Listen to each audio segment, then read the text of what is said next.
La caja del espíritu travieso. Sé perfectamente cómo se percibe la historia que estoy a punto de narrarles. Soy consciente de lo absurdo que suenan los relatos sobre duendes para la mayoría de la gente y resulta curioso, porque hay quienes aceptan sin reservas que una bruja puede desprenderse de sus piernas para volar en forma de pájaro durante la noche, pero rechazan de plano la existencia de pequeñas criaturas que habitan entre nuestras cosas, y en los árboles o en los rincones del hogar. En la casa de mis tías siempre se comentó que uno vivía allí. Decían que era especialmente cruel con los perros, a quienes les jugaba toda clase de bromas pesadas. Les cuento esto porque, aunque nunca estuve realmente convencido de que esos seres existieran, su presencia, real o imaginaria, fue una constante en mi vida. Hace algunos años trabajé varios meses en una tienda de antigüedades en el centro, una de esas pocas que aún resisten al paso del tiempo. La propietaria rara vez aparecía por allí, así que todo el manejo quedaba en manos de Isaí y Benny, el encargado y otro empleado. Ellos me instruyeron en el oficio y me contagiaron su entusiasmo por lo extraño y lo valioso que podía encontrarse entre tanto objeto polvoriento. ¿Imaginan lo costoso que era mantener un lugar así con 3 personas por turno? Entre los artículos había algunos que, aunque no estaban etiquetados con precios, claramente no estaban a la venta. Uno de ellos era una misteriosa caja de madera, con un cerrojo imposible de forzar y sin rastro de la llave. La llamaban la caja del espíritu. Me contaron decenas de leyendas acerca de ella. Pero por más que yo conocía las historias que mis tías me habían contado desde niño, me parecía ridículo darle importancia. Entonces me propusieron algo: llevarme la caja a casa por una sola noche. Solo una noche bastaría para hacerme cambiar de opinión. Me arriesgué. La llevé conmigo, más por cansancio de sus bromas que por interés genuino. Pensé que todo era una farsa, una especie de juego psicológico, un intento por sugestionarme. Pero esa noche algo me sacó del sueño. Estaba exhausto. Al despertar vi la caja en el suelo, junto a mis pantalones. Me pareció verla abierta, pero sacudí la idea de inmediato. Era absurdo. A la mañana siguiente desperté mucho más tarde de lo habitual. No sé por qué, pero el despertador no sonó. Me levanté apurado, sin tiempo para recoger nada, y mientras preparaba un café, recordé la caja y volví al cuarto para devolverla a la tienda. Al levantar los pantalones del suelo, noté que uno de los bolsillos pesaba. Al revisar, encontré 7 monedas viejas, de esas de 100 pesos que ya no circulan, con valor casi nulo. Aún así, el hallazgo me inquietó. Intenté no pensar demasiado y llevé la caja de vuelta. Cuando mis compañeros me preguntaron cómo me había ido, les conté entre risas incómodas lo de las monedas. Se rieron como si yo hubiera pasado un tipo de prueba. Me dijeron que si ese ser me había dado algo, también había tomado algo a cambio. Algo que quizás yo no notaría que faltaba hasta mucho tiempo después. Ya ha pasado bastante desde entonces. Dejé ese trabajo hace años y no tengo idea de qué fue de aquella caja. Si alguien la compró o simplemente desapareció. Pero a veces me asalta el pensamiento: ¿qué fue lo que me quitó? El niño del monitor. Mi nombre es Carla Mendoza y los saludo con mucho cariño desde San Salvador. El relato que quiero compartir con ustedes y con la maravillosa comunidad de historias de miedo ocurrió en el ya lejano 2004, cuando acababa de terminar mis estudios en la carrera de comunicación. Como le sucede a mucha gente que consigue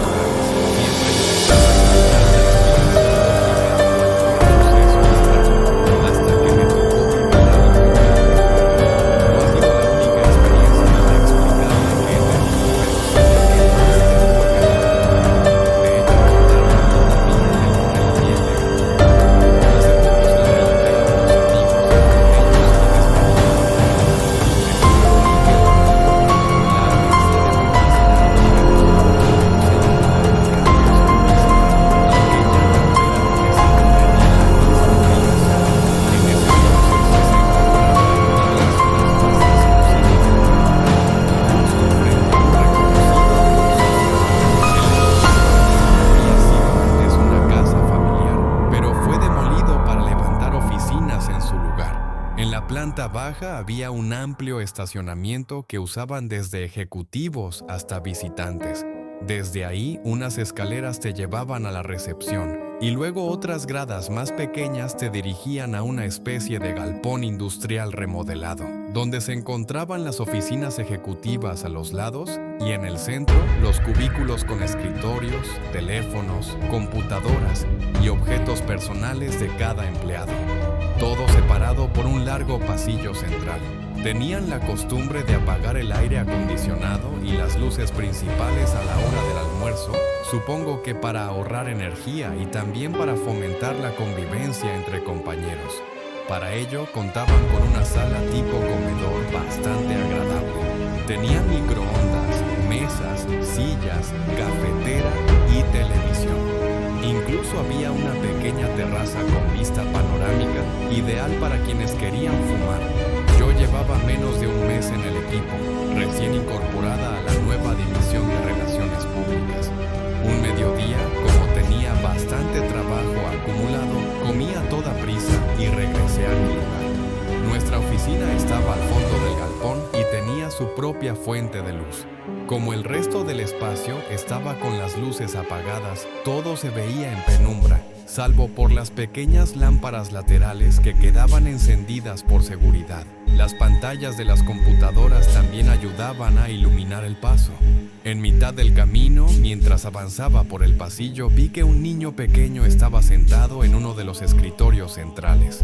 Estaba absorto, mirando fijamente el monitor de una computadora, con los codos apoyados sobre la mesa.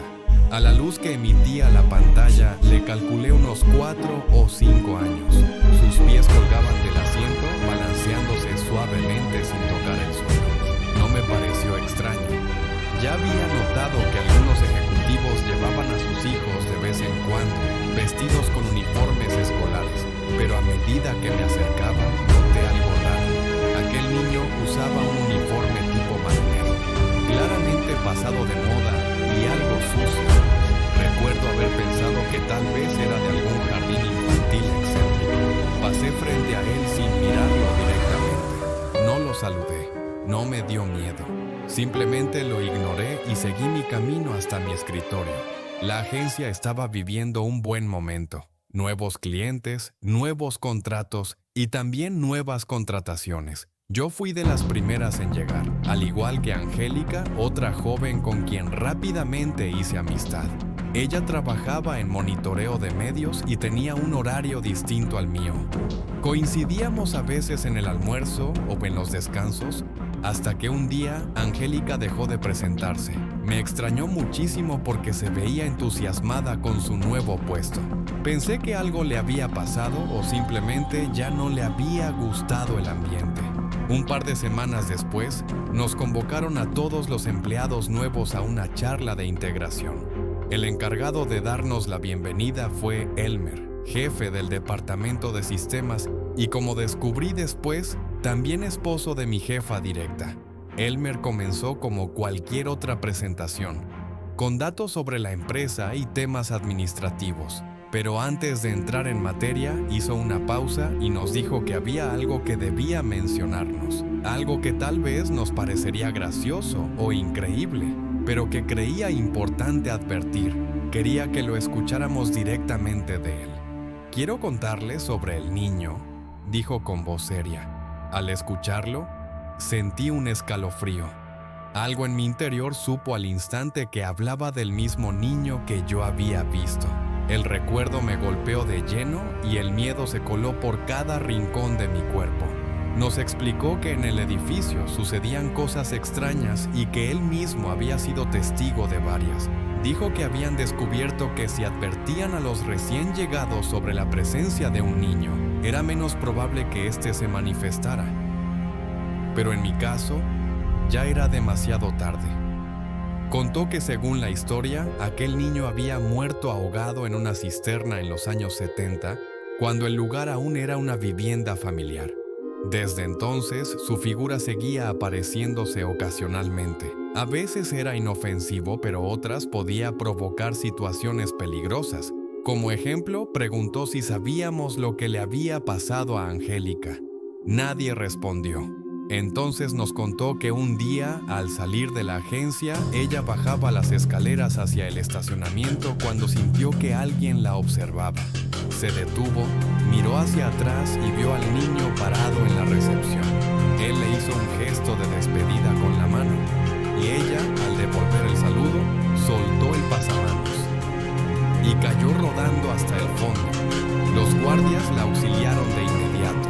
Los paramédicos que la atendieron dijeron que ella misma les contó lo del niño. Tenía una pierna fracturada en varios lugares. Fue operada y quedó fuera por tiempo indefinido.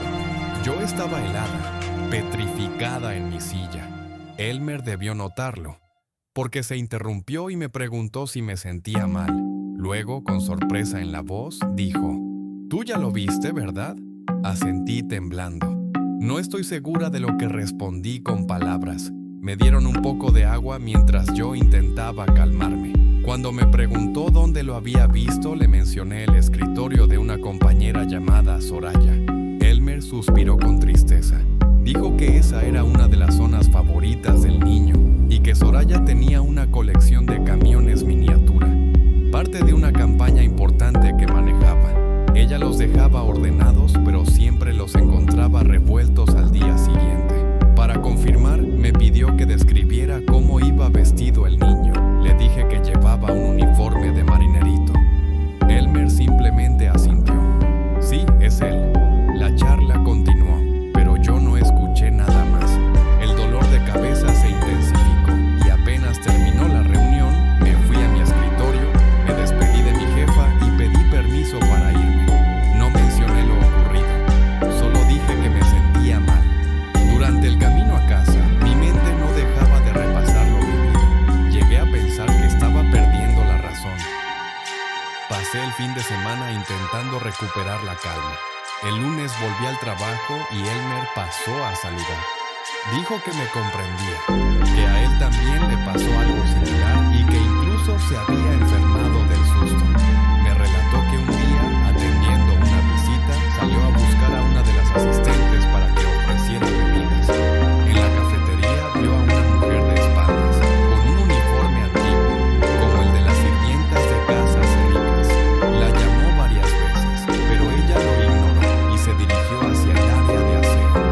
Él fue tras ella, la vio entrar en una zona cerrada, pero cuando llegó no había nadie. Regresó pálido, con las piernas temblorosas, y más tarde se